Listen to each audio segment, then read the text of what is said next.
Okay, this is my video recording for assignment 2.9. That's covering my interview notes. I have some notes I've prepared that I'll be using as pointers. Okay, so without further ado, here we go. Okie dokie, the first question was, what questions need to be answered before you start designing an experience? And that's a really reasonable question, and I appreciate it. My typical questions I want to have framed properly is, do I have a solid understanding of the user? Do I understand the problem thoroughly? Am I familiar with all the aspects and all the nuances of the problem? And lastly, I want to make sure that the solution I come up with, or the hypothesized solution I come up with, is actually a marketable idea that is valuable or can be sold or marketed. To break down each of those points, for the first part, when I mean understanding the user, I want to know exactly who the user is. Not exactly who the user is, but I mean the group of users. I want to know what their problems they face. I would like to know their needs and motivations, and this would give me insights to kind of how they think. And ultimately, the more I feel I know about each user, not each user, but the more I know about the users, I feel like it would allow me to gain an insight to their day-to-day lives and how I can become more understanding of the problems they face and create a solution that will both solve their needs and will give them an experience that they would enjoy paying for. Um, and by understanding the problem, what I mean specifically is, how exactly can we understand and resonate with the user's pain points? We need to understand the problem from the perspective of the user, and we need to have deep insights of what the user is facing. We need to become the user. We need to understand the user's day-to-day activities in relation with the problems they face very well. Um, secondly, thirdly, the marketable solutions. Um, Ideally, every solution needs to offer some value to the market, or else it's not a viable option. The reason is because if you create a solution that's good, but there's no way to market it or make money from it or turn it into a business, you can't fulfill those users' needs forever because something or someone has to pay for it. Ideally, your solution should be not cumbersome for the user to pay, but it needs to be worth the value for the problem that you're solving. Um, and the second question was, um, when creating user flows, what user goals did you choose and why? Which is another good question to ask, and I appreciate it. For Pluto Play, the current project I'm working on, um, I chose three options. Not three options. I chose three aspects that were found continuously during our research, during both the surveys and the interviews.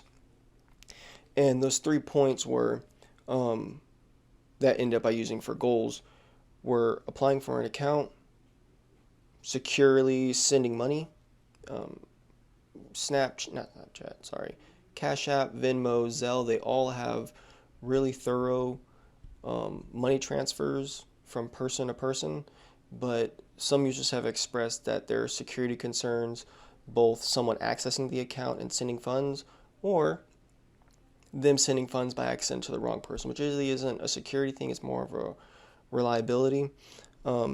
And lastly, setting up the savings pod. And savings pod is pretty much just like a savings account, but instead of there being a separate account in total, it's all under the one checking account, one number. And yeah, so each flow, um, to recap, was mainly to solve the main three problems.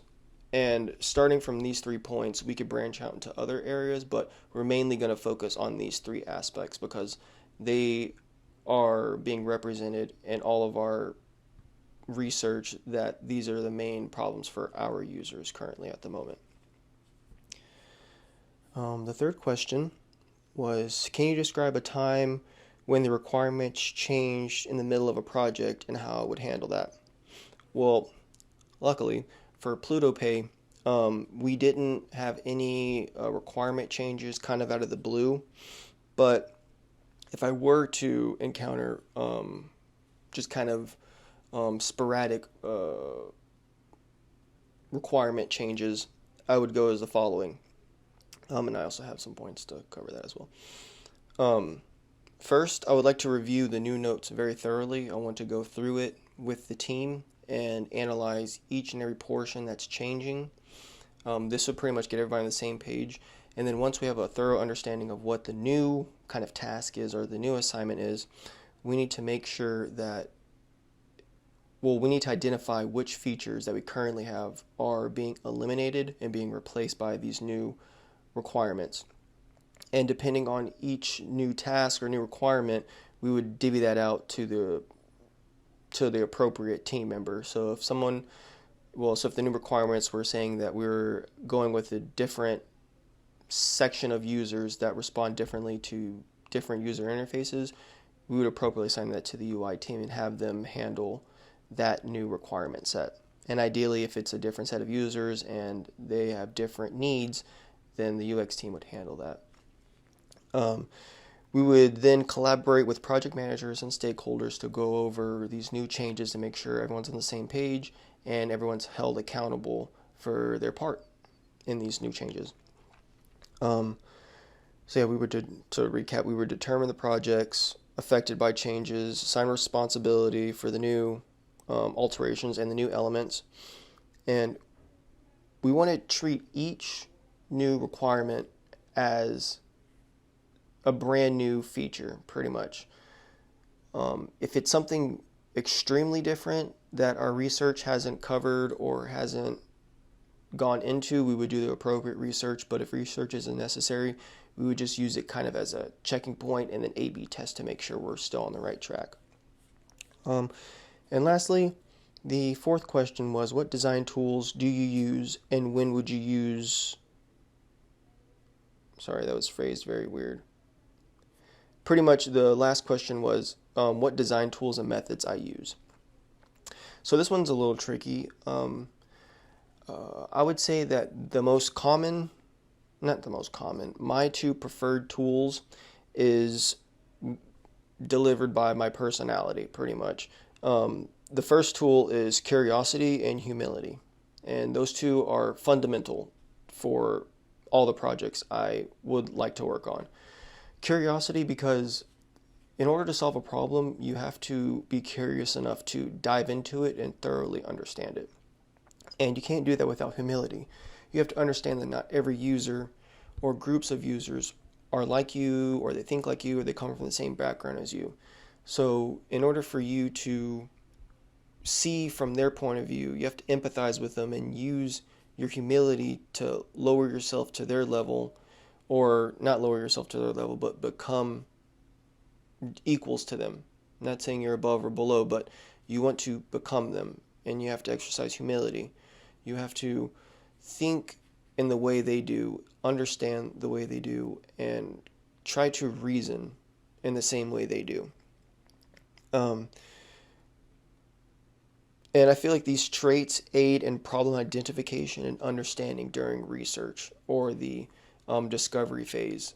Because if you don't have enough curiosity to want to sit for hours researching a topic you don't know about, you have to be curious in order to do that. And without being curious, it's going to be a drag for you. But more specifically, and commonly, a more common answer is the two technical tools I would like to use are Figma and IDEs. And IDEs is more for the development part. I'm not very familiar or experienced with the development parts, but I have had experience with IDEs like Atom. That's one IDE I've used in the past, but not to go too critical into that, but ultimately, I feel like the mindset is the most crucial tool that you can use for any project that you're going to be a part of. Um, my current methods that I like to use, I really love researching new topics. I resonate with it very, very much.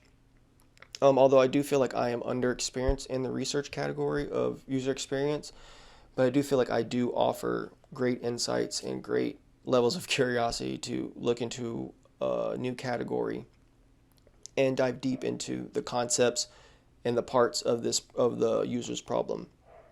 Um, so with that said, I would say my primary design methodology is the design thinking process or the user-centered design process. And for products that require little research or there's not enough time for research, I definitely would go with the lean UX method. One, because I would feel in situations like that, there would be a development team that I'd be working with, and it's important for me to kind of stick close to the agile method so I won't have a lot of time to have all the research, interview, survey tools that I would need in order to do a thorough research. But if it required for us to be expedient, I would definitely use the agile method. And without further ado, I think that is it. Thank you for listening. Goodbye.